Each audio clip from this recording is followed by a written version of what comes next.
Okay, so in this video we're going to look at number 4 on the Chapter 5 review, which is dealing with partial fraction decomposition, which is where we split it up into different fractions. We take a rational function and split it up into smaller fractions, right, with less stuff on the denominator. So what we're looking to do here is I want to write the form of the partial fraction decomposition. We don't actually want to figure out what the A, B, and C, etc. are. We just want to figure out what kind of form it looks like. So in this one, what you want to do is you look at the factors on the bottom. If it's not factored on the bottom, you will need to do that, but we should kind of just look here and see, is it factored? Well, x is factored, x plus 2 cubed is factored. What about this guy? Is this guy factored? Is there any way that you can get numbers that multiply to 7 but add to 2? Multiply to 7, add to 2. There's the only things that go into 7 are 1 and 7, so those don't add to 2, so this doesn't factor anymore. So this is as factored as it can get. And so what we just need to do is we go factor by factor on the bottom and create terms over here. Okay, so x is our first factor. So my first term in this is going to be a over x. Okay. Now, for my second factor is x plus 2 cubed.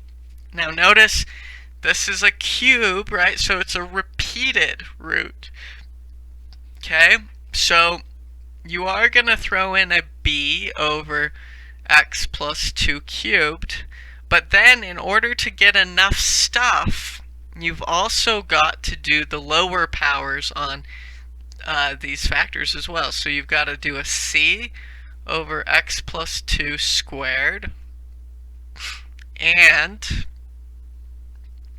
a d over x plus 2, just bringing the power down on these factors. Okay,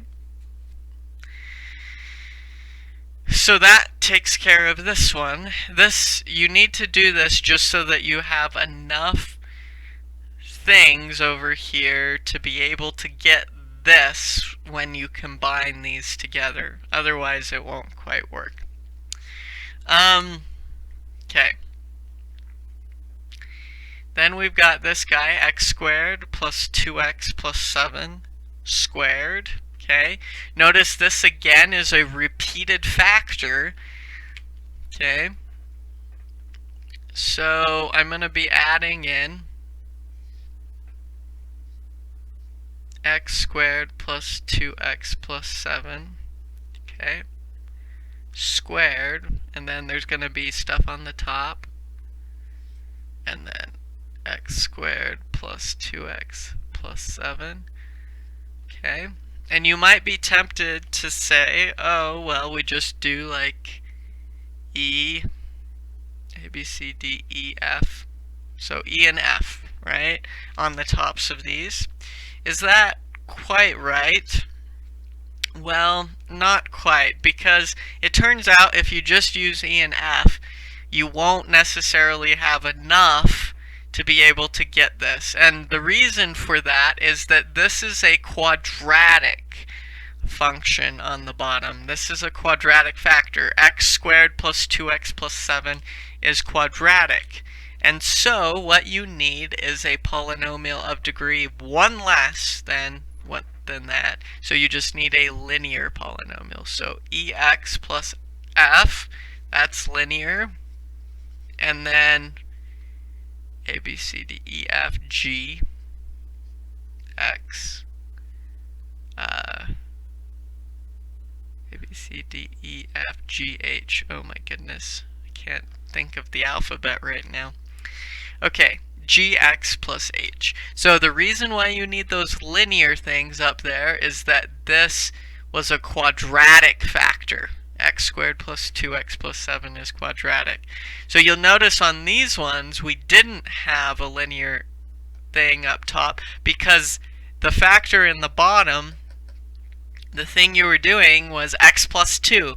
Now it was a repeated factor, right? But the original factor was x plus 2, and so that's linear, and so you just need a constant above it, okay? A degree 1 less than it. So this was degree 1, so this should be degree 0.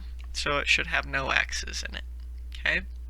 So hopefully that kind of makes sense there. This would be your final answer here. You wouldn't have to find A, B, C, D, E, F, and G, and H, right? This would just be your answer here, okay? So in the next one, we're going to look at how do you actually find the A, B, C, etc. For a problem, okay? So see you then.